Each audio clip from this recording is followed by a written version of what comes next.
বিশ্বাস করুন স্যার, আমি অফিসে সারাদিন কাজ করি, বাসায় গিয়ে পর্যন্ত অফিসের কাজগুলো করি, ঘুমানোর আগে ফাইনাল কাজ রেডি করি, সকালে কাজ করি। May I come in sir?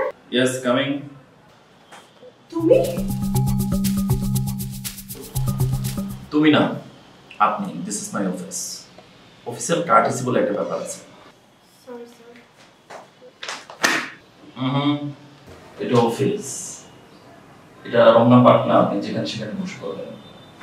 এটা বসার জন্য অনুমতি নিতে হয়। কাজ। সরি স্যার, বসবো? প্লিজ।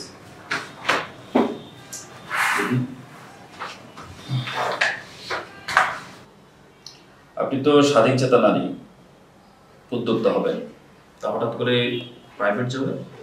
না, আসলে ভাবলাম একটা চাকরির দরকার, কারণ নিজেকেও তো ব্যস্ততা রাখতে হয়। আচ্ছা, সময় খুবই কম, অফিসিয়াল কথায় চলে যাই। আপনি থাকেন কোথায়? ডিটেইলস দেয়া আছে। Marital status? মানে বিয়ে করেছেন? আনম্যারিড। এটাও কি ইন্টারভিউ রিলেটেড কোশ্চেন? ইন্টারভিউতে যে কোনো কোশ্চেন নিয়ে আসতে পারে, আপনি পাল্টা প্রশ্ন করতে পারবেন না। Boss is always right. আচ্ছা, ঠিক আছে। আচ্ছা, আপনার চোখে মুখে রাগ। আপনি এখানে জব করা অনেক কঠিন হবে, কিন্তু আমাদের কিছু রুলস আছে, সেই রুলসগুলো আপনার একটু জানা উচিত। সেটা হলো, আপনার সময় মতো অফিসে আসতে হবে, আর যেদিন আপনি দেরিতে আসবেন সেদিন কিন্তু আপনাকে অ্যাবসেন্স দেখানো হবে। আর অ্যাসাইনমেন্টগুলো সময় মতো জমা দেবেন, খুবই গুরুত্বপূর্ণ।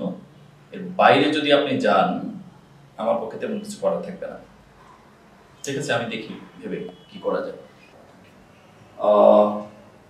আপনার বিষয়ে আমি ভেবে দেব। ঠিক আছে। Okay sir.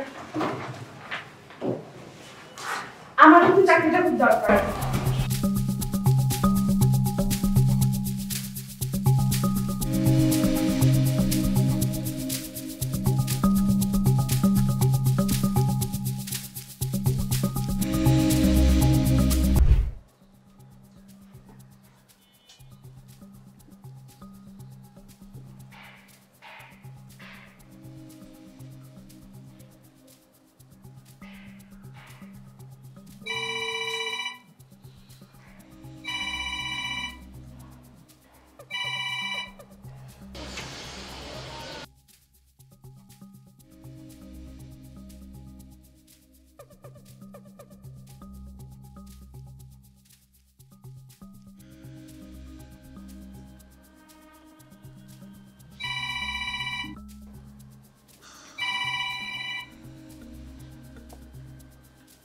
হ্যাঁ, হ্যালো। কি সমস্যা কি তোমার? হ্যাঁ, ফোন ধরোনি কেন? আরে বাবা, কাজ করছি তো। কাজ করছি মানে? আজকে তো বন্ধ দিন, আজকেও কাজ করছো? আজকে কিসের কাজ? তুমি কি আজকে বাসায় না অফিসে? বাসায়। তো বাসায় এত কি কাজ? হ্যাঁ, তোমার কি কাজ ছাড়া কোনো কাজ নেই? সারাদিন কাজ কাজ কাজ। আরে বাবা, আমি তোমাকে কি করে বোঝাবো যে আমার অফিসের কাজ থাকে? একই জিনিস আমি তোমাকে বারবার কয়বার বলবো? তুমি কি আমাকে বাচ্চা মেয়ে পেয়েছো যে বন্ধের জন্য কাজ করতে হবে? তোমাকে যখনই ফোন দিই তখনই তুমি বিজি থাকো। তুমি আমার সিচুয়েশনটা একটু বোঝার চেষ্টা করো। আমার কালকের মধ্যে এই কাজ জমা না দিতে পারলে আমার বসের কথা শুনতে হবে। আমার হাতে টাইমও নাই, এখন আমি কি করবো বলো? তাহলে তুমি কি আমাকে অ্যাভয়েড করছো? আমার কোনো মূল্য নেই তোমার কাছে? তোমাকে আমি যখনই ফোন দিই তখনই কাজ, তখনই কাজ। দেখো মন, আমাকে শুধু শুধু এটা নিয়ে প্রেশার দিও না। আমি এমনি অফিসের কাজে খুব প্রেশারে থাকি। কারণ তুমি যদি আমার সিচুয়েশনটা না বোঝো, তাহলে আমি কাকে বুঝাবো? এইভাবে হয় না। কালকে আমার বার্থডে ছিল, আমি আমার সকল ফ্রেন্ডদের দাওয়াত দিয়েছি, কিন্তু তুমি আসোনি। আমার ফ্রেন্ডদের কাছে তোমার জন্য ইনসাল্ট হতে হয়েছে। এটা তো আমার ইচ্ছা মতো না যে আমি চাইলাম আর চলে আসলাম। আমাদের এই মাসে ট্যুরে যাওয়ার কথা ছিল, তোমার জন্য আমি 3টা ডেট ক্যান্সেল করেছি। তাও তুমি অফিস থেকে 2টা দিন ছুটি নিতে পারোনি? এত কাজ তোমার। আচ্ছা, আমি তো চেষ্টা করেছি, এখন আমি তো অফিস থেকে ছুটিটা পাইনি, আমি কি করব বলো? তুমি না কোনো রোমান্টিক না। আমি দেখি বয়ফ্রেন্ড গার্লফ্রেন্ড একসাথে ঘুরতে যায়, কফি খায়, রেস্টুরেন্টে যায়, আর তোমার মধ্যে কোনো ফিলিংসই নাই। বয়ফ্রেন্ড আর গার্লফ্রেন্ডকে পোস্ট করে, আর এখানে আমি তোমার জন্য ওয়েট করি, তোমার কোনো খবর নেই।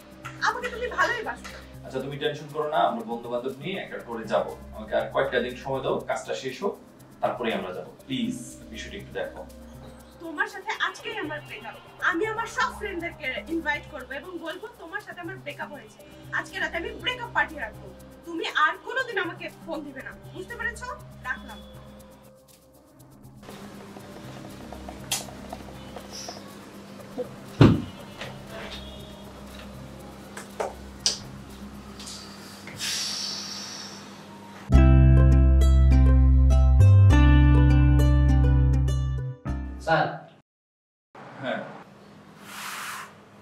আপনি ই করেন, আপনি আসুন আর মনকে পাঠিয়ে দেন।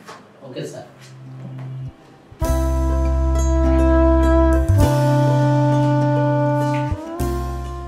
হ্যাঁ মন, বসুন। আপনার ফাইলের কি অবস্থা? স্যার মানে আসলে আমি 5টার মধ্যে 3টা করেছি আর 2টি এখনো হয় নাই। মানে আপনি 5টার মধ্যে মাত্র 3টা করেছেন, মানে আপনি কি কাজের বিষয়টা বুঝতে পারছেন না? হেড অফিস থেকে বারবার আমাকে ফোন দিচ্ছে কাজটা কমপ্লিট করার জন্য, আর আপনি 3টা কাজ করে বসে আছেন। আমি জানি না আপনি কিভাবে চাকরি করবেন আর আমার চাকরি কিভাবে আপনি রাখবেন। আমি তো আপনার রিপোর্টিং পেপারস দেখলাম, আপনি 1 মাসের মধ্যে 7 দিন তো অ্যাবসেন্ট ছিলেন। আপনি কাজ শেষ করবেন কিভাবে? আপনি তো কাজে মনোযোগী না। স্যার 7 দিন অ্যাবসেন্ট বলতে আমার একটু লেট হয়ে গেছে। আপনি ভালো করেই জানেন 15 মিনিট লেট মানে ওই দিন কাউন্ট হয় না, তারপর আপনি লেটে আসছেন। আর সবচেয়ে বড় কথা হচ্ছে আপনি 5টা ফাইলের মধ্যে মাত্র 3টা কাজ করেছেন, বাকিগুলো কি করবে? মানে আপনার কি এই কমন সেন্সটা নাই যে আপনি যদি কাজগুলো সময় মতো কমপ্লিট না করতে পারেন আমার উপর কি পরিমাণ প্রেসার আসবে? হেড অফিস থেকে বারবার ফোন দিচ্ছে কাজগুলো রেডি করার জন্য, অথচ আপনি 2টা করে বসে আছেন, 3টা করে বসে আছেন। শুনেন, এই কর্পোরেট লাইফে ব্যক্তি জীবন বলে কিছু নাই। আপনাকে কাজটাকে গুরুত্ব দিতে হবে। এখানে সবাই যারা আছে শুধু কাজ দিয়ে পড়ে থাকে। আপনি কিভাবে কাজ করবেন ইটস আপ টু ইউ। আপনি খাবেন না, ঘুমাবেন না, বা আপনি কি করবেন বা কি অসুস্থ থাকলে এটা আমার দেখার বিষয় না। আপনি আমাকে অন টাইমে কাজ দিবেন, এর বাইরে আমি কোনো কথা শুনতে চাচ্ছি না। সরি স্যার, আমার ভুল হয়ে গেছে। কর্পোরেট লাইফে নিজের জায়গা থেকেও কিছু করা যাবে না। এখানে এক্সকিউজ বলে কোনো শব্দ নাই। আপনার কাজ আপনাকে সময় মতো শেষ করতে হবে, এর বাইরে কোনো কথা হবে না। আপনি কিভাবে কাজ করবেন সেটা আপনার ব্যাপার। আপনি যদি এটা না করতে পারেন আপনার চাকরির বিষয়টা আমি দেখতে পারবো না, আমার পক্ষে সম্ভব না। আপনি কি করবেন দেখেন। আপনি বিশ্বাস করুন স্যার, আমি অফিসে সারাদিন কাজ করি, বাসায় গিয়ে পর্যন্ত অফিসের কাজগুলো করি, ঘুমানোর আগে ফাইনাল কাজ রেডি করি, সকালে কাজ করি। আমার কোনো ব্যক্তি স্বাধীনতা নাই। আমি গত 1 মাস ধরে আমি আমার পরিবারকে সময় দিচ্ছি না, সারাদিন অফিসের কাজ করতেছি। এত অফিসের কাজ করে কিভাবে সম্ভব? স্যার আপনি তো জানেন আমি আপনাকে 24 ঘন্টা কাজের আপডেট দেই। আমি ফ্যামিলিকে পর্যন্ত সময় দিচ্ছি না। আমি যেদিন শুক্রবার দিন থাকি সেই দিন পর্যন্ত অফিসের কাজ করি। প্রাইভেট কোম্পানিতে এত কাজের প্রেশার আমি আর নিতে পারছি না স্যার। আমি সবসময় টেনশনে থাকি যে আমি অফিসের কাজ কমপ্লিট করতে পারবো কিনা। আমার পক্ষে এই কাজ করা সম্ভব হচ্ছে না স্যার। বোন শোনো, আমার সাথে তোমার যখন সম্পর্ক ছিল আমি এই বাস্তবতার মধ্যে দিয়ে গিয়েছি। ফলে তোমার বার্থডে, তোমার কোনো হ্যাপি মর্নিং, এই জায়গাগুলোতে আমি থাকতে পারিনি। কিন্তু তুমি কখনো বোঝারই চেষ্টা করোনি আমার কর্পোরেট বাস্তবতাটা কত নিষ্ঠুর। আমার কোনো ব্যক্তি জীবন নেই, আমার কোনো ফ্যামিলি টাইম ছিল না। আমি তোমাকে বোঝাতেও পারিনি আমার জীবনটা কিভাবে চলছে। তুমি শুধু তোমার মতোই ভেবে গিয়েছো। এখন আশা করি বুঝতে পারছো আমার ব্যক্তি জীবনটা কতটা কঠিন মুহূর্তের মধ্যে দিয়ে গিয়েছে। আর এই কারণেই আমি তোমার সাথে কফি শপে যেতে পারিনি, তোমার বার্থডেতে সময় মতো উপস্থিত হতে পারিনি, তোমার সাথে আমার ভালো কোনো সময় কাটাতে পারিনি। আমাকে ছুটির দিনগুলোতে কাজ করতে হয়েছে। কি করব? আমার যে এই বাস্তবতার মধ্যে দিয়ে আমিও গিয়েছি, কিন্তু তোমাকে আমি কখনো বুঝাতেই পারিনি। তুমি তোমার মতো বুঝে গিয়েছো। আচ্ছা মন, তুমি কি জানো আমিও এখনো বিয়ে করিনি? কি বলছেন?